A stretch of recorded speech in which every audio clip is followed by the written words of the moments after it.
Deseo en este vídeo tratar de reflejar algunos aspectos históricos de la psiquiatría argentina.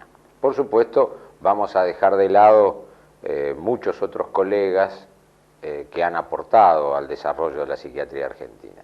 Pero en base quizás a un tema que me preocupa mucho en la última etapa de mi vida, que es la memoria, es decir, la falta de memoria a veces en todos los aspectos, en el área científica, en el área artística, en el área política, donde aparentemente todo nace como nuevo, y tal es así que en la última producción que está acá en la Fundación Ster, Espectros, el tema central fue ese, el tema de la memoria, es decir, termina la propuesta fílmica con un aforismo que dice que los pueblos que no tienen memoria están condenados a repetir su historia. Esto vale todo, de lo individual a lo colectivo. Por eso es la finalidad de hacer este pequeño aporte, si podría decir, porque el material que nosotros veremos es un material en algunos casos inédito y en otro de archivo histórico muy seleccionado. Yo quisiera hacer como copete a lo que vamos a ver también una especie de analogía de lo que han hecho algunos de los hombres que vamos a señalar.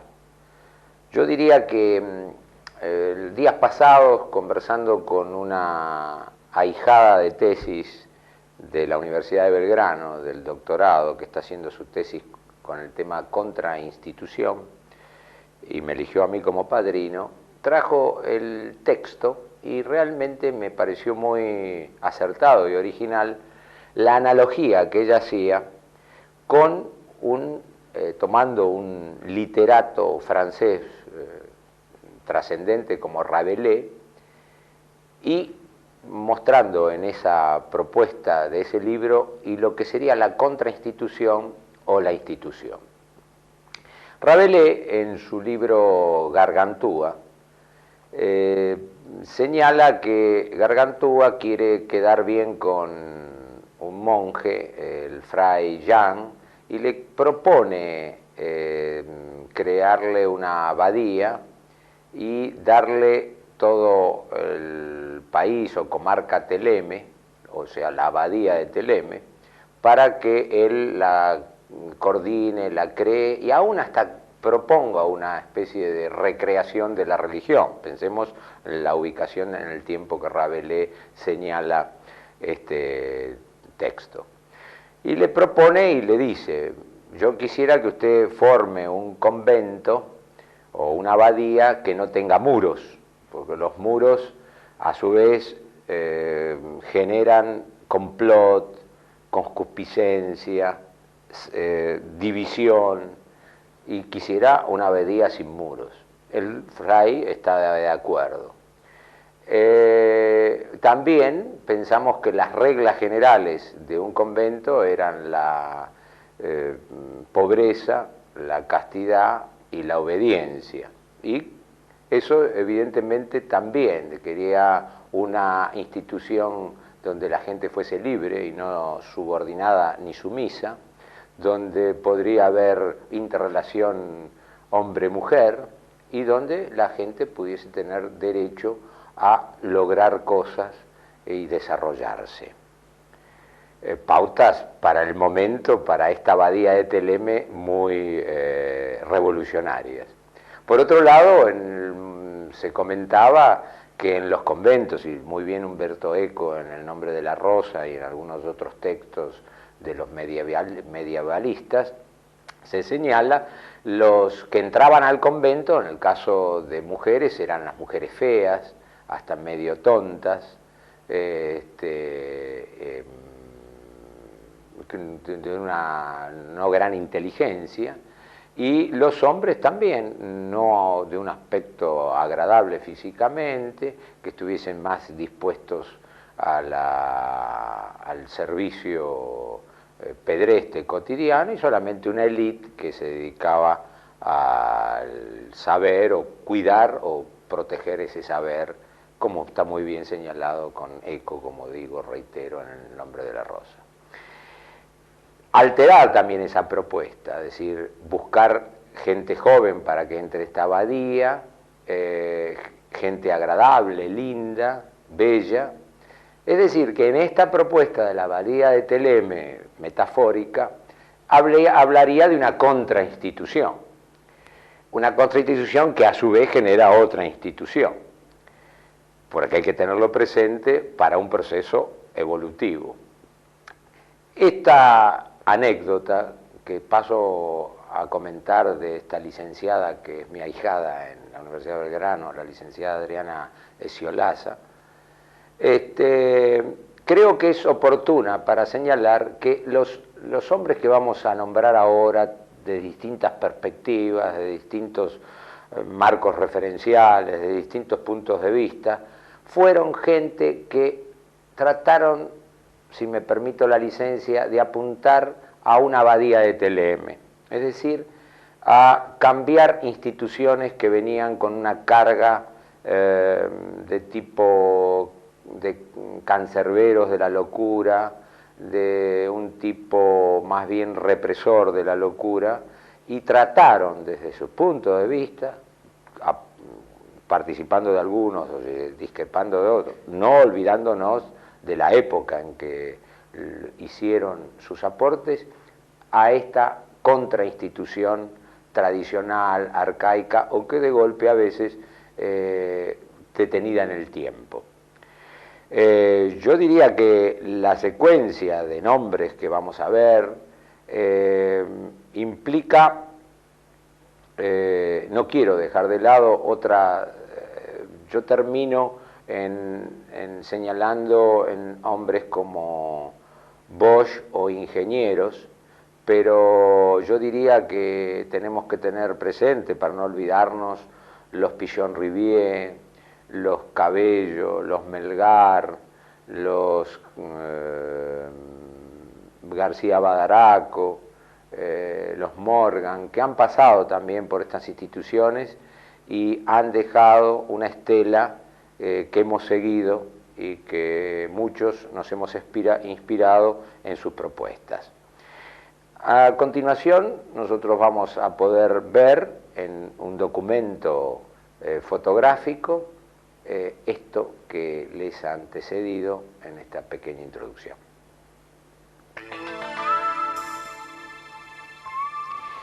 En el otoño de 1964, el doctor Pagés Larraya, Fernando Pagés Larraya, un brillante investigador de la etnopsiquiatría, acompañado por un médico historiador, José Luis Morinari, y estaba por la Casa Pardo, que fue fundada, muy conocida, en el año 1892, encontró cubierto de polvo una tela que lo estremeció.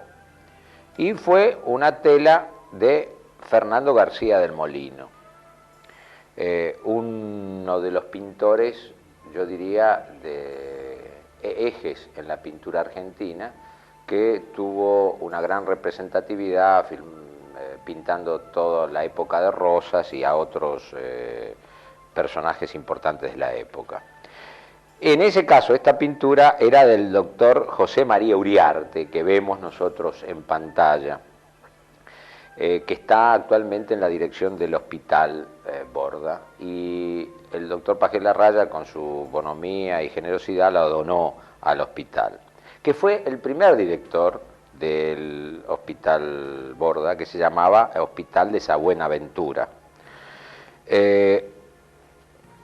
El cuadro que vemos de José María Uriarte, yo señalaba que fue hecho por el primer pintor autor de la iconografía de Rosas y toda su familia, y también de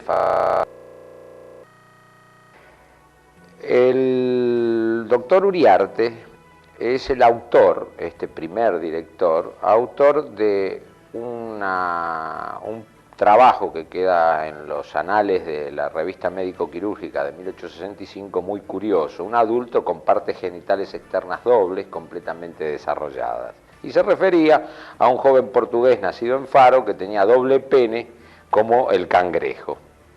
Y irónicamente se señalaba su exuberante vida sexual que ello determinaba. El doctor Ludet, famoso colega, filósofo, humanista de nuestro métier, señala en alguno de sus libros que en las tradiciones de José María Uriarte poseía una marcada afición por el ajedrez, la matemática, la geología, siendo un acérrimo creyente de la tradición vulcanista, de la morfología de la Tierra, coleccionaba piedras, cristales, gemas de ornamento y las morfologías que donó a la Sociedad de Farmacia Nacional Argentina. José María Uriarte fue un analista serio en Buenos Aires y para su grandeza o su problemática tuvo la extraña distinción de ser el primer académico de medicina en esa ignota y poca privilegiada especialidad en ese momento. Y su sitial fue el número 20 y fue elegido el 4 de agosto de 1856 y reelegido el 19 de septiembre de 1857. Uriarte era, en el testimonio, según Ludet, un místico de la locura, poseedor de una respetable fortuna, habitaba en la zona de San Telmo, ofreció sus servicios gratuitos a la Casa de los Dementes para llevar a cabo su labor asistencial. El Hospicio de las Mercedes, nombre memorable de los mitos de Buenos Aires, José María Uriarte, denominó a la Casa de Dementes su Hospicio de San Buenaventura. Él lo tituló con su nueva denominación. Uriarte, de lacerantes equívocos, ya lo ha hecho en aquel que impulsó el codificador de la Biblioteca de Graduados de la Facultad de Medicina de la Universidad de Buenos Aires. Fino fenomenólogo de doble polaridad de la psicología, del tuberculoso, que pasó de la profunda depresión de su etapa primaria a la euforia final. Esto fue uno de los trabajos más significativos en su trayectoria. Uriarte, en su periodo final, había hecho tanto como cambiador de instituciones muy tradicionales, que cuando murió hubo un hecho muy curioso en la ciudad de Buenos Aires, que todos los alienados que estaban en esa institución en ese momento hicieron una procesión desde el hospital, desde el Hospicio de las Mercedes hasta la Chacarita, para despedir a ese querido hombre que había hecho tanto por ellos. Dejamos a Uriarte y pasamos a un mutante, a una persona que, como todas estas personas que yo voy a ir señalando, significaron realmente mucho para nuestra psiquiatría. Lucio Meléndez fue el primer docente de psiquiatría de Buenos Aires, riojano, nacido en 1844 y fallecido en 1901. Este hombre participó de la Guerra del Paraguay. Cuando finaliza la contienda se gradúa en 1872. Alterna la docencia de las cátedras de dermatología y quirúrgica con patología mental, de gran experiencia lograda en el asilo de Buenaventura. En el hospicio puso en práctica las teorías de Pinel, Esquirol, admitiendo que fue un maestro pragmático de amplia cultura general. Las historias clínicas de Meléndez figuran antecedentes de la etiología, el tratamiento, de los procesos que analiza, relevándose un observador fino y prudente. A su muerte fue un universitario brillante y fue el verdadero gestor de la cátedra de las enfermedades mentales. Y cuando falleció hubo una pequeña cefalía, pero que rápidamente cubrió una colega de la envergadura de Cabré. Clínicamente era sagaz, entrevió importancia de la herencia en la patología mental y su producción científica fue enorme y muy elogiada en la época. Meléndez en la psiquiatría forense son de sus estudios de alta precisión y claridad, sucediéndose en ellas antecedentes de causa, evolución y clasificaciones. Meléndez otorgó gran jerarquía a la generación hereditaria, teoría desarrollada por Morel en 1857. La autoridad de Meléndez, como hecho anecdótico, se puso de manifiesto con motivo del crimen cometido en Buenos Aires por el inmigrante José Vivado, quien después de matar a su padre fue sometido a examen por parte del Consejo de Higiene Mental. La corporación dictaminó que el asesino estaba en uso de la razón cuando cometió el monstruoso hecho. Sus integrantes, doctores de envergadura como Porcel de Peralta, Gutiérrez, Santillán, Kelly y Tomás Perón, solamente este último, Tomás Perón, estuvo en disidencia con los colegas y los diarios de la época como Nación y Libertad. Con énfasis, el doctor Perón proclamaba la insanía de Vivado. De inmediato, el doctor Meléndez ofreció juicios suyos al respecto. Ahí hace hincapié en la herencia alcohólica del imputado, la fiebre tifoidea que padeció, también comenta enfermedades nerviosas, posible epilepsia, considerando fisiológicamente normal al ser estudiado en primera instancia. Dedica todo este trabajo a un amigo intenso de él, Julio Fernández. Pasamos a otro gran colega, y yo diría como un adelantado de muchas técnicas de la actualidad. Quiero dejar presente que el doctor Lucio Meléndez estuvo como director del hospital entre 1886 y 1892. Ahora pasamos a hablar del doctor Domingo Cabré, 1892-1922.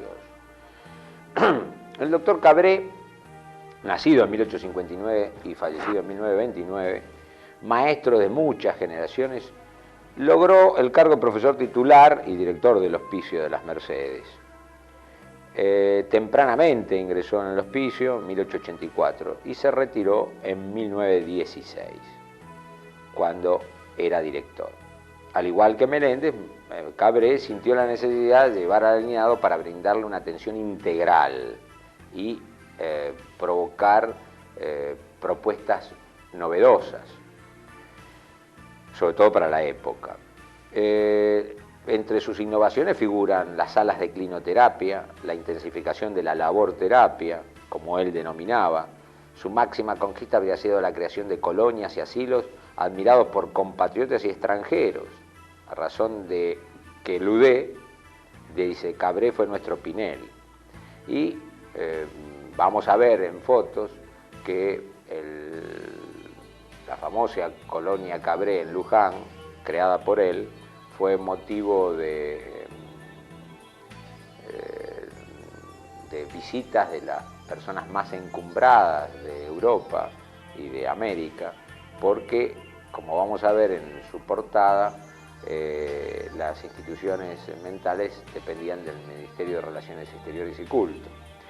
Y era tal la innovación y la propuesta del doctor Cabré que era motivo de orgullo y demostración para los visitantes selectos.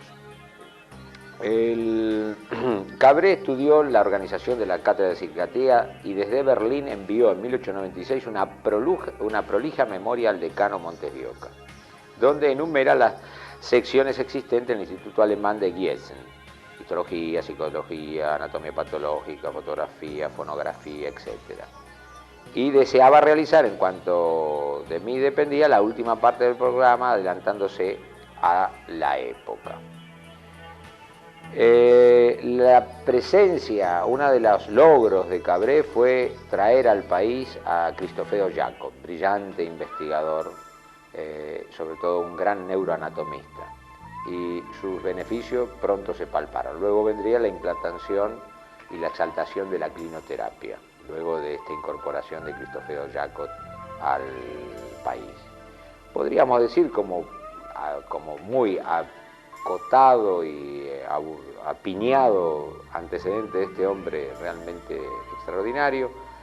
Entre sus escritos son de positiva labor la tesis presentada la edad en la parálisis general progresiva, clasificación de las enfermedades mentales y algunas notas sobre la locura alcohólica, el tratamiento de los alienados y la clinoterapia. Los establecimientos que pergeñó dan cuenta de su polifacético accionar. El asilo de la colonia mixto de alienados de Oliva, en Córdoba. La Colonia Nacional de Dermatosos, Hospital Comunal Regional del Chaco. El Policlínico Regional del Litoral de Entre Ríos, el Hospital Común Regional de La Pampa, el Hospital Común Regional de La Rioja, el Hospital Común Regional de Salta, la Colonia Oppendorf en Luján, que actualmente se llama Colonia Domingo Cabré, el Asilo de Torres de Buenos Aires, al lado de la Colonia Oppendorf.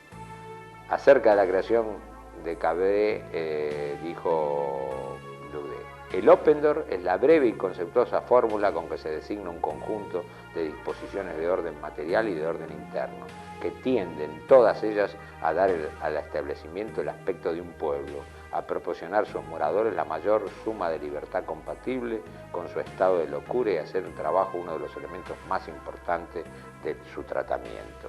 Vemos cómo, en lo que yo dije al principio en la introducción, apuntaban a la abadía de Teleme, estos hombres. Pasamos a hablar algunas palabras del profesor Borda. Profesor Borda, después de Meléndez y Cabré, fue designado titular de psiquiatría el doctor Borda. El doctor Borda estuvo como director en el hospital que lleva su nombre de 1922 a 1931. Nació en 1869 y murió en el 36.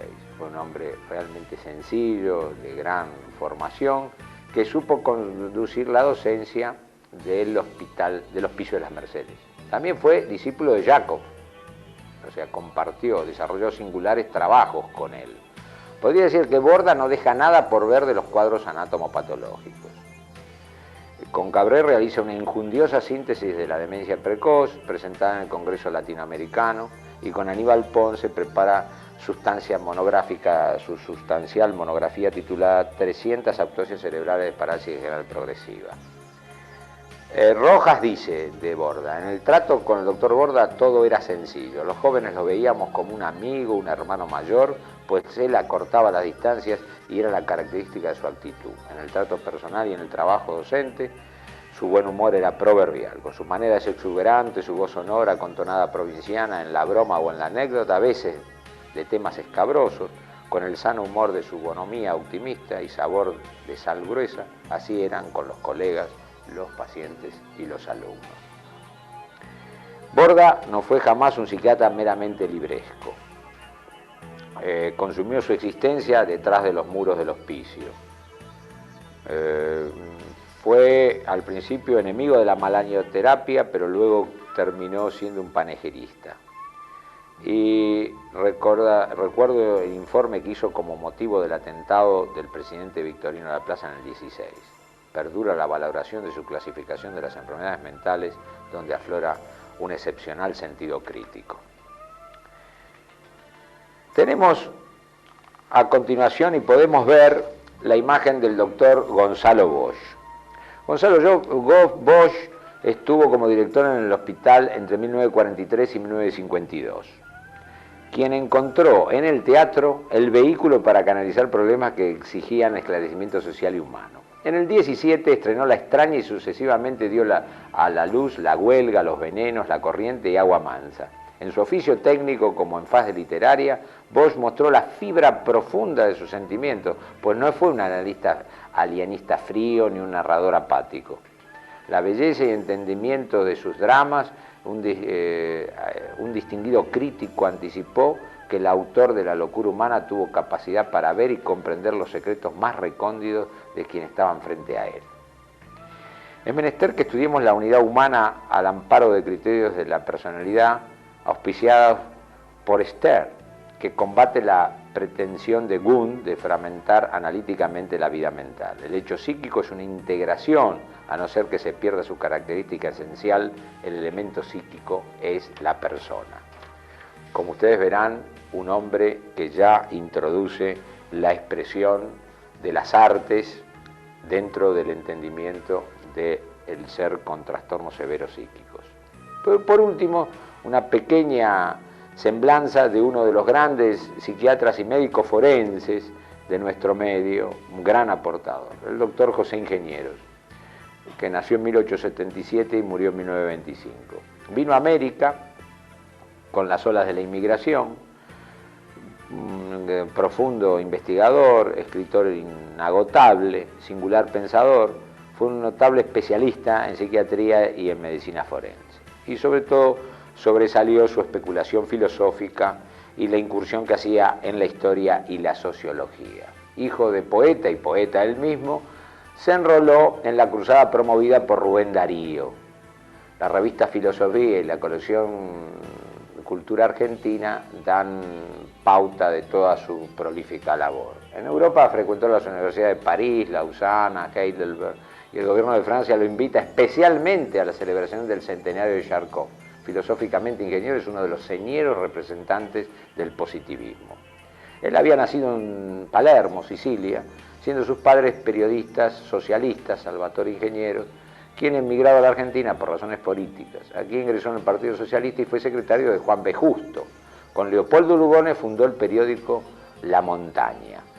Durante la presidencia de Roque Sáenz Peña se efectuó en la Facultad de Medicina un concurso para promover la cátedra de Medicina Legal. La terna de participantes fue encabezada por Ingenieros. A pesar de esta situación, el presidente ignoró la prioridad antedicha y se inclinó por la designación de otro candidato. Con gran resentimiento, el maestro, desplazado, se ausentó a Francia y allí escribió la obra cumbre de él, El hombre mediocre, impreso en España, personificando a Sáenz Peña en sus páginas, circunstancia advertida por los intelectuales argentinos. Sobre este libro destaca Manuel Gálvez. Sería injusto callar los méritos del hombre mediocre, aunque en algún capítulo hubiese excesiva influencia del libro El hombre del genial pensador católico francés Ernesto Hello, influencia que en varios párrafos se convierte en gran imitación. No cabe duda que la obra del argentino es un profundo estudio de la mediocridad en todos los aspectos. Ustedes verán que en este pequeño raconto de estas genialidades vuelven al punto común de la iniciación, la abadía de Theleme. Y como cierre a esta pequeña cabalgata y recuerdo de algunos colegas que han hecho camino, quisiera cerrar este vídeo con palabras de Julio Cortázar, que en una hermosa publicación que se llama Humanario, donde la introducción la hace el doctor Fernando Pajés Larraya y el documento fotográfico está por Sara Facio y Alicia D'Amico, que vamos a ver acá fotos, que son brillantes fotógrafas argentinas.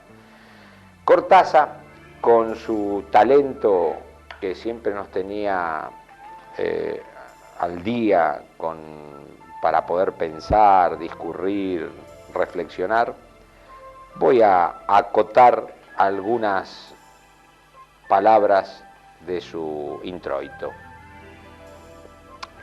Es cierto que de alguna manera los poetas nos proponemos siempre como los antagonistas de cualquier gueto y antecedemos, aunque solo sea cronológicamente, a los psiquiatras que están echando abajo tantas alambradas y gorros de cascabeles.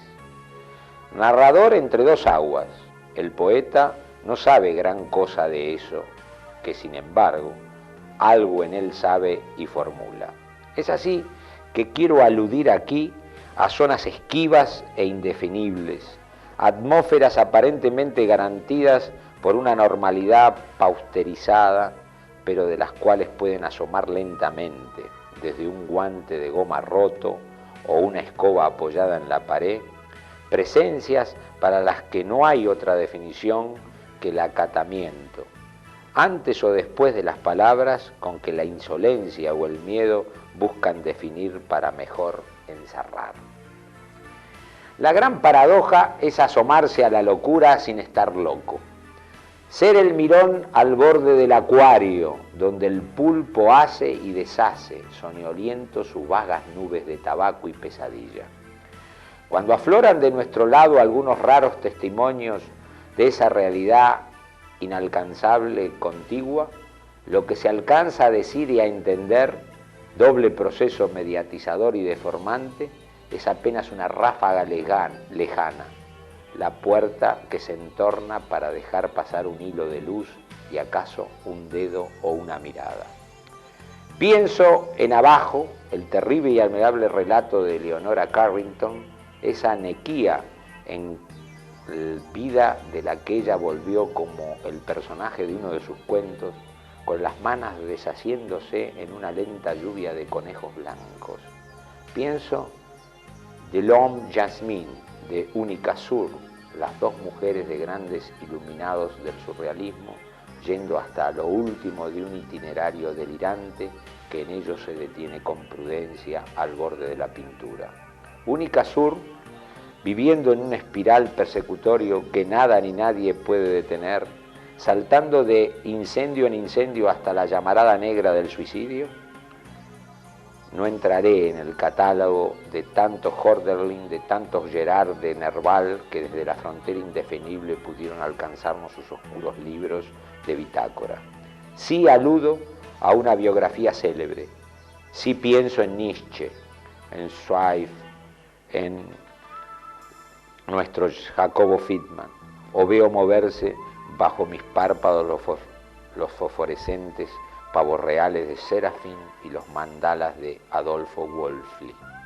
Estoy buscando la rendija de la puerta, rozando esos rumores que se retiran como arañas, negándome a crear en el acuario total, en el pulpo allí y nosotros afuera.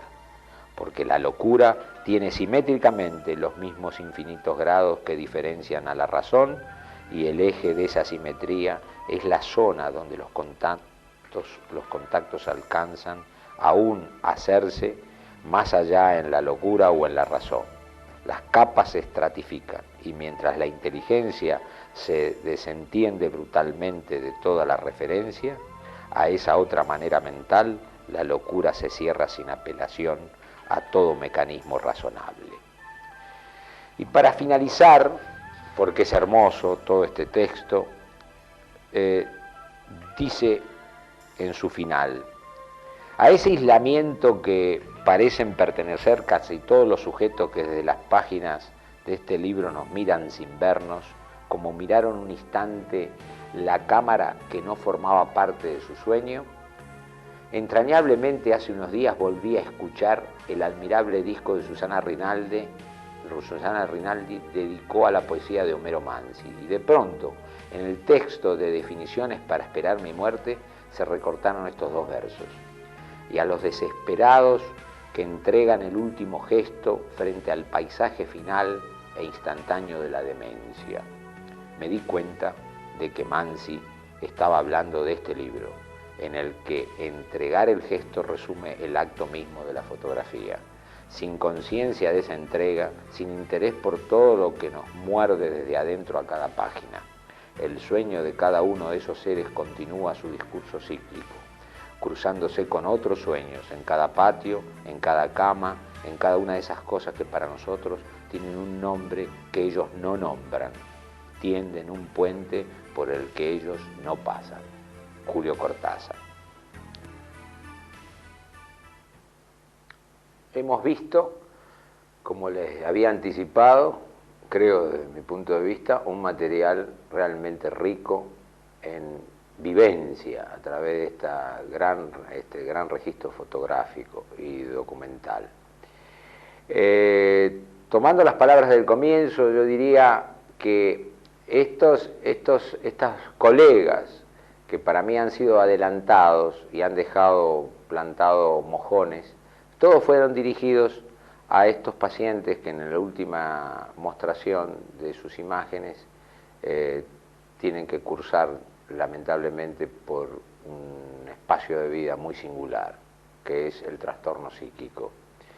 Y fundamentalmente esto de la abadía de Theleme, en donde proponer una contrainstitución implica ir de contrapunto con muchas personas, colegas y otros trabajadores de la salud que los muros no están afuera, sino están dentro de su mente, y donde les cuesta admitir les cuesta admitir estas propuestas innovadoras. Pensemos, tomando esa metáfora, que lo que tendría que propender actualmente estas instituciones son propuestas que ya hace muchos años atrás estos adelantados han hecho desde su espacio, desde su tiempo.